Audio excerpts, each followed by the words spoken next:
वो क्या कहा था मोदी जी ने? झूठ बोलो, बार बार झूठ बोलो। नहीं नहीं नहीं नहीं मोदी जी, मजा नहीं आया, फिर से कहिए ना। जो भी बोल सकते हैं सब झूठ बोलो, जहां भी बोल सकते हैं झूठ बोलो, जितनी बार बोल सकते हैं झूठ बोलो। प्रधानमंत्री नरेंद्र मोदी के इस भाषण को सही मायने में दोस्तों चरितार्थ किया है उनके पालतू मीडिया और उनके नेताओं ने। दोस्तों, आपके स्क्रीन पर मुकेश अंबानी के न्यूज चैनल का यह पत्रकार, जिस पर दंगा भड़काने को लेकर पहले ही केसेस दर्ज हैं। आप जानते हैं इसके एक नहीं, दो नहीं, बल्कि चार कार्यक्रमों पर जुर्माना लगाया गया है और यह भी कहा गया है कि उन कार्यक्रमों को तुरंत हटाइए। बात सिर्फ मुकेश अंबानी के इस न्यूज चैनल की नहीं है। इस देश की जो सबसे पुरानी मीडिया कंपनी है, टाइम्स ऑफ इंडिया का जो न्यूज चैनल है, उसने भी एक झूठी खबर चलाई थी, यह कहते हुए कि पीएफआई के एक आयोजन में एक घटना में पाकिस्तान जिंदाबाद के नारे लगाए गए थे, जबकि वो खबर झूठी थी। नारा पाकिस्तान जिंदाबाद का नहीं था, पीएफआई जिंदाबाद था, मगर झूठी खबर चलाई गई। सबसे पहले दोस्तों, मैं आपके सामने कुछ चेहरे पेश करने वाला हूं। नीतीश राणे, बीजेपी; हेमंत बिस्व शर्मा, असम के मुख्यमंत्री; फ्लॉप फिल्म निर्देशक अशोक पंडित। इन तीनों में समानता यह है कि तीनों झूठ बोलते हुए पकड़े गए हैं। तीनों या तो भाजपा का हिस्सा हैं या उनके प्रचार तंत्र का हिस्सा हैं। दोस्तों, आज मैं सवाल पूछने वाला हूं कि जो प्रचार तंत्र झूठ बोले, जो प्रचार तंत्र समाज में जहर फैलाए, वो सच कैसे हो सकता है? सबसे पहले दोस्तों, मैं आपको बतलाना चाहूंगा वो झूठ जिसमें असम के मुख्यमंत्री पकड़े गए हैं, अशोक पंडित पकड़ा गया है। झूठ क्या था दोस्तों? जैसे कि आप देख सकते हैं दोस्तों, ये ट्वीट है असम के मुख्यमंत्री हेमंत बिस्व शर्मा का।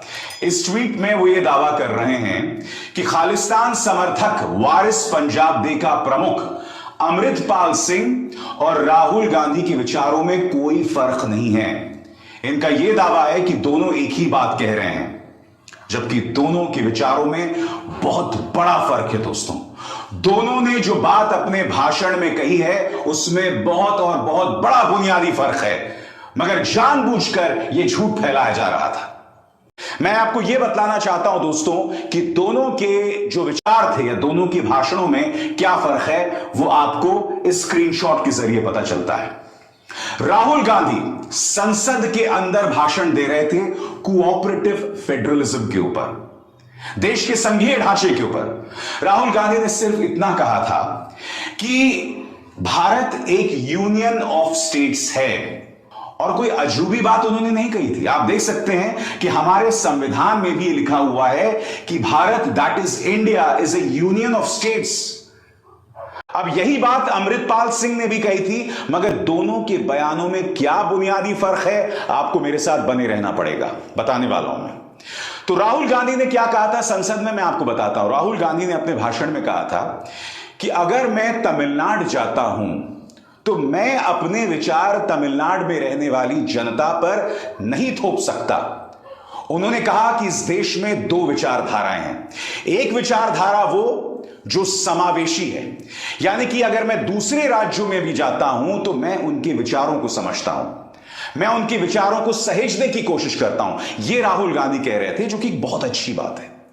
मगर उन्होंने कहा एक दूसरी विचारधारा है, और यहां पर वो हमला मोदी सरकार पर बोल रहे थे। उन्होंने कहा कि ये वो विचारधारा है जो केंद्र की लाठी का इस्तेमाल करती है, यानी कि अपनी विचारधारा सब पर थोपना। और इसी संदर्भ में राहुल गांधी ने कहा था India is a union of states. अब आप मुझे बताइए क्या गलत कहा? अमृतपाल सिंह ने क्या कहा, मैं आपको बताता हूं। अमृतपाल ने कहा कि India is a union of states, मगर हम सबको अपनी आजादी तय करने का अधिकार होना चाहिए। अगर पंजाब अलग भी होना चाहे तो यह उनका अधिकार होना चाहिए। यानी कि अमृतपाल सिंह वो बात कह रहा है जो देश के खिलाफ है, देश से जुदा होने की बात कर रहा है। अमृतपाल सिंह ने जो कहा और राहुल गांधी ने कहा, उन दोनों में जमीन आसमान का फर्क है। मगर एक झूठ फैलाया गया और उस झूठ के जरिए बतलाया गया कि अमृतपाल सिंह और राहुल गांधी के विचारों में कोई फर्क नहीं है। मगर मैं आज कुछ और पूछना चाहता हूं। अमृतपाल सिंह वो शख्स है जिसने ये तक धमकी दी थी कि गृह मंत्री अमित शाह सुधर जाएं, हमारे सामने मिसाल इंदिरा गांधी की है। मैं एक सवाल पूछना चाहता हूं, यह व्यक्ति, इस पर कोई कानूनी कार्रवाई क्यों नहीं की केंद्र सरकार ने? भगवंत मान सरकार क्यों खामोश है? और सबसे बड़ी बात, भगवंत मान सरकार खुद कह रहे हैं कि अमृतपाल सिंह जो है वो पाकिस्तान का मोहरा है। अगर एक व्यक्ति पाकिस्तान का मोहरा है तो एक्शन लीजिए ना साहब, ये नरमी क्यों बताइए? अमृतपाल सिंह खुलेआम खालिस्तान की बात कर रहा है मगर उस पर कोई केस दर्ज नहीं हो रहा है। वो हमारे देश के गृह मंत्री अमित शाह को धमका रहा है मगर कोई केस दर्ज नहीं हो रहा है। ये वो व्यक्ति है जो कुछ दिनों पहले तक जिसके केश नहीं थे, यानी कि जो सिखों की दाढ़ी होती है, बाल होते, वो नहीं थे। इसका कट्टर विचारधारा तो बहुत दूर की बात दोस्तों। जो सिख धर्म की मूलभूत विचारधारा है उसमें भी मैं नहीं जानता हूं ये व्यक्ति विश्वास करता था या नहीं, क्योंकि जैसे मैंने बताया ना, ये मौना सिख था, इसने बाल काटे हुए थे, मगर रहस्यमय तरीके से यह व्यक्ति सामने आ जाता है और खालिस्तान समर्थक बयान देते रहता है। तो बड़ा प्रश्न ये, अगर यह व्यक्ति देश के खिलाफ बयान दे रहा है तो एक्शन लीजिए ना। उस व्यक्ति का इस्तेमाल करना, वो भी राहुल गांधी पर निशाना साधने के लिए, यह कहां की राजनीति हुई? और बात सिर्फ राहुल गांधी की नहीं है, मैंने आपसे बार बार कहा है कि मीडिया का इस्तेमाल, प्रचार तंत्र का इस्तेमाल किया जाता है विपक्ष पर हमला बोलने के लिए। अब मैं आपको नितेश राणे की मिसाल दे रहा हूं। नितेश राणे ने एक ट्वीट किया है जो सरासर झूठ है।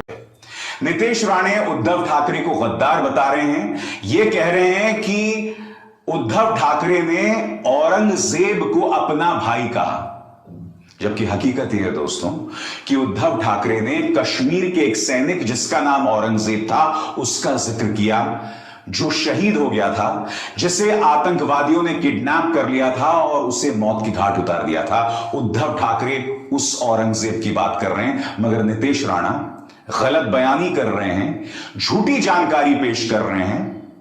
मैं आपको दिखलाना चाहूंगा कि दरअसल किस तरह से उद्धव ठाकरे के बयान को तोड़ मरोड़ कर पेश कर रहे हैं नितेश राणे। सुनिए। के लिए कुर्बानी दी है।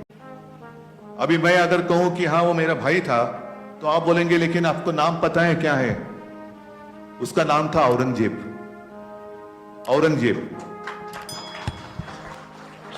होगा ना, मजहब से मुसलमान होगा, था ही, लेकिन उसने अपने देश के लिए कुर्बानी दी। भारत माता, जिसको भारत माता की जय कहते हैं, उसके लिए उसने अपनी जान तक दे दी। वो अपना भाई नहीं था? वो अपना, इसलिए कार्यक्रम की शुरुआत में मैंने आपसे बताया था, झूठ बोलो, बार बार झूठ बोलो। देखिए किस तरह से भाजपा के नेता, उनका प्रचार तंत्र और उनका पालतू मीडिया झूठ बोलता है। कार्यक्रम की शुरुआत में मैंने आपको बताया था कि जिस एंकर पर दंगा भड़काने को लेकर राजस्थान में केस दर्ज है, वो फिर झूठ बोलते हुए पकड़ा गया है, उस पर फाइन किया गया है। इन लोगों को शर्म नहीं आती दोस्तों? और ये फाइन मैं आपको बता दूं किया है न्यूज ब्रॉडकास्टिंग स्टैंडर्ड्स अथॉरिटी ने। सबसे पहले दोस्तों, यह कार्यक्रम प्रसारित हुआ था 18/1/2022 को। इसमें गरबा में जिस तरह से कुछ मुस्लिम युवक प्रवेश कर गए थे, उसके बहाने पूरी मुस्लिम कौम पर निशाना साधने की कोशिश की गई थी। इस कार्यक्रम पर एनबीडीएसए ने इन पर 50,000 का जुर्माना लगाया है। आगे देखिए दोस्तों, the second order is with respect to a debate hosted by Aman Chopra on 4/10/2022 on public flogging of men which was called in the channel police की डांडिया। यानी कि एक बार फिर इस तस्वीर के जरिए एक कार्यक्रम प्रसारित हुआ था 4/10/2022 को। इस एंकर ने पूरी कौम पर निशाना साधा था और इस पर 25,000 का जुर्माना जो है वो किया गया था। तीसरा कार्यक्रम जो कि आया था 28 जुलाई 2022 को, इसके अंदर भी झूठी जानकारी, समुदाय विशेष पर निशाना साधना, इस पर फाइन किया गया है। और चौथा जो ऑर्डर है वो आपके सामने, यह कार्यक्रम प्रसारित हुआ था 29 सितंबर 2022 को। और उसमें भी सांप्रदायिक तौर पर भड़काऊ कार्यक्रम हुआ था। इस पर भी जो है जुर्माना दर्ज किया गया था। और बात सिर्फ इस न्यूज चैनल की नहीं है, टाइम्स नाउ ने एक झूठी या गलत बयानी की थी कि पीएफआई ने जब उनको गिरफ्तार किया गया था तो पाकिस्तान जिंदाबाद के नारे लगाए गए थे। सरासर झूठी जानकारी दोस्तों, उन्होंने पीएफआई जिंदाबाद के नारे लगाए थे।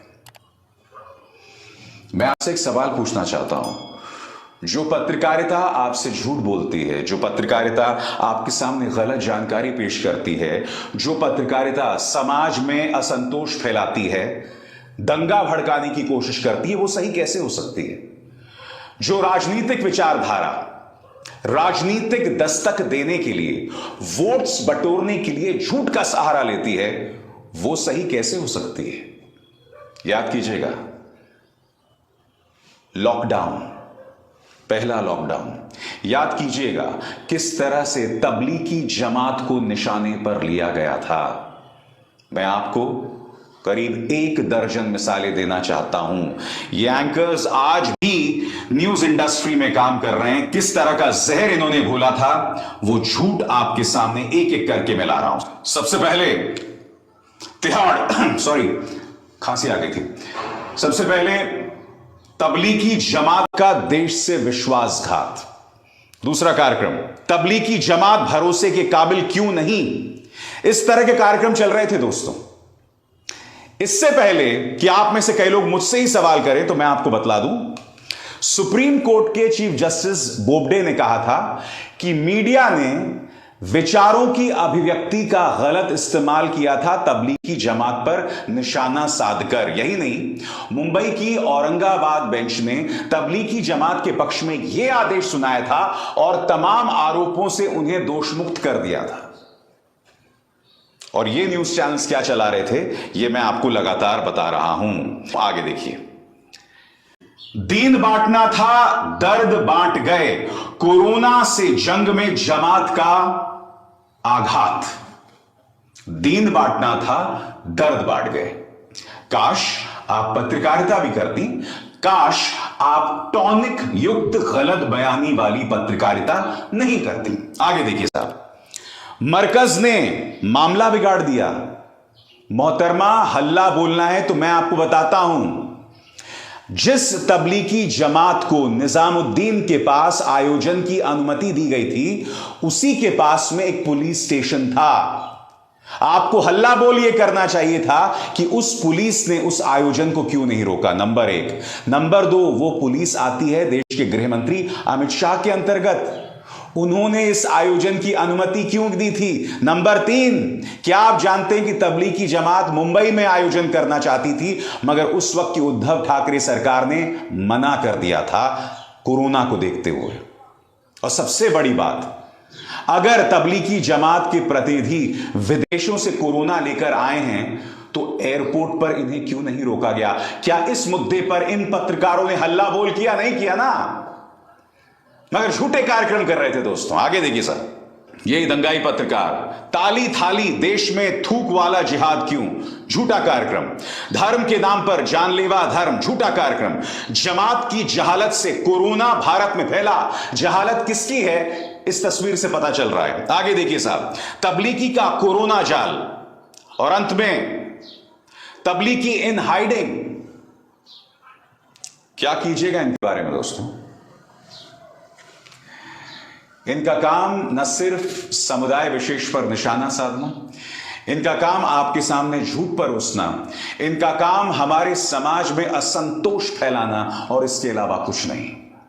मैं आपको एक बात बता दूं, जब मुझसे कभी कोई गलती होती है ना, मैं तुरंत उसकी माफी मांगता हूं। और मैं आपको एक छोटी सी मिसाल देना चाहता हूं। आज से कुछ सालों पहले की बात है दोस्तों, मेरे प्रोड्यूसर ने, मैं एक चैनल के लिए कार्यक्रम कर रहा था, उसने मुझे एक स्क्रीनशॉट दिया। उस स्क्रीनशॉट में एक खास दावा किया गया था। हालांकि मुझे याद है उस चैनल ने उससे भी वाहियात कार्यक्रम किए थे कि प्रधानमंत्री विश्व कप दिलाएंगे, मंगल में होगा मोदी मोदी, इस तरह के बहुत ही वाहियात कार्यक्रम चलाए थे। तो जब मेरे प्रोड्यूसर ने वो स्क्रीनशॉट मेरे पास भेजा तो मुझे लगा शायद सही होगा। बाद में पड़ताल में पता चला कि गलत था। मैंने उस बात के लिए माफी मांगी, मगर वो जानकारी ऐसी जानकारी नहीं थी जिससे समाज में दंगे भड़क जाए। नहीं, मुझसे एक गलती हुई जिसके लिए मैंने माफी भी मांगी। मगर ये लोग जो आए दिन समाज के अंदर इन कार्यक्रमों के जरिए दंगा फैलाते रहते हैं, झूठी जानकारी देते हैं, लोगों पर निशाना साधते रहते हैं, उनका चरित्र हनन करते रहते हैं, उन पर क्या कार्रवाई होती है बताइए ना। यह सवाल क्यों नहीं पूछा जाता उनसे? यह अपने आप में कितने शर्म की बात है दोस्तों। मैं उम्मीद करता हूं कि इन न्यूज चैनल्स को लोग नहीं देखेंगे, क्योंकि जितना ज्यादा आप इन न्यूज चैनल्स को देखेंगे, आप अपना और अपने बच्चों का भविष्य उतना ज्यादा बर्बाद करेंगे। मैं जानता हूं आज भी कमेंट सेक्शन में, मैं दावे के साथ कह सकता हूं, अभी भी कई लोग आएंगे जो मुझे ही गाली देने वाले हैं, जो मेरे बारे में ही कहेंगे। मगर आप मेरे हर कार्यक्रम को देखिए, मैं सांप्रदायिक भाईचारे की बात करता हूं, मैं मेल मिलाप की बात करता हूं, मैं सत्ता से सवाल करता हूं जो हर देश के नागरिक का दायित्व, उसका फर्ज है। तो गलत मैं हुआ या पापा की ये परियां और मीडिया के गुल्लू और कालू? इस सवाल का जवाब आपको देना है। अभिसार शर्मा को दीजिए इजाजत। नमस्कार।